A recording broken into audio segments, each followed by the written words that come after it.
All right, so what were the other big pieces of legislation out of the State House this week? We've got a recap for you at this week's Legislative Wrap. Week 3 of the 2025 legislative session kicked off with a mild day at the local level. Monday marked the inauguration of President Donald Trump. Flags at the Idaho State House were raised to full staff for the day. They had been lowered to commemorate President Jimmy Carter. Tuesday, lawmakers got rolling on two topics that failed to pass in 2024. The bill creating a mandatory minimum fine of $300 if you're found with marijuana, 3 ounces or less, with exceptions for minors. The legislation hit the House floor with more testimony against it than for. I called home on this one. The judge that I spoke with said, leave this one alone. We need the discretion. And if you can't pay the fine, don't do the crime. That passed with the vote of 54-14 and now heads to the Idaho Senate. Tuesday also was a success for a proposed law expanding the Attorney General's power to investigate and prosecute elected city officials. Already, the AG can investigate elected county officials. It passed the House, now heads to a Senate committee. This one is probably the biggest income tax cut in Idaho history. A major day in the school tax credit debate on Wednesday. Introduction of the Idaho Parental Tax Credit. The proposed law would give families up to $5,000 per student to cover private school costs, including tuition, targeting families who feel public schools in their area don't serve their students' needs.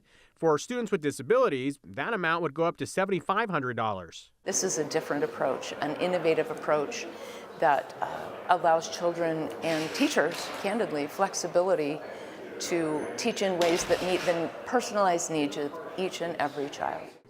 Legislation was printed and now awaits a full committee hearing. Lawmakers in the House State Affairs Committee approved House Joint Memorial 1 on Wednesday, a strongly worded letter that, if fully passed, would be sent to the United States Supreme Court. And the message is asking them to reverse the Obergefell decision. That's the SCOTUS case that legalized same-sex marriage across the country in 2015.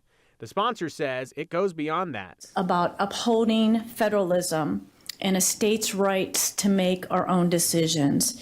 It is not about defining marriage. House Speaker Mike Moyle pitched a big income tax cut on Thursday. The current flat rate for all Idahoans is 5.695%, and the legislation would take that down to a clean 5.3%. It would also see the corporate income tax shoot down by the same amount. That makes Idaho more competitive. It puts the money back in the citizens' pockets. Legislation was printed, now heads to a full committee consideration. Later in the day, another pitch in the school choice funding conversation, expanding the existing Empowering Parents grant. To pay for state-approved, right now, the grant cannot be used to pay for school tuition. Senator Dave Lent wants to change that. He's proposing instead of putting $50 million towards school choice, and legislators would allocate $30 million to special education in public schools, with the remaining $20 million added to the state Empowering Parents program. And that money would be allowed to be used on things like private school tuition, a change from the current format. Great educators, love our teachers, our administrators, but they're working in a box that was created over 100 years ago. And finally, more conversations on flags.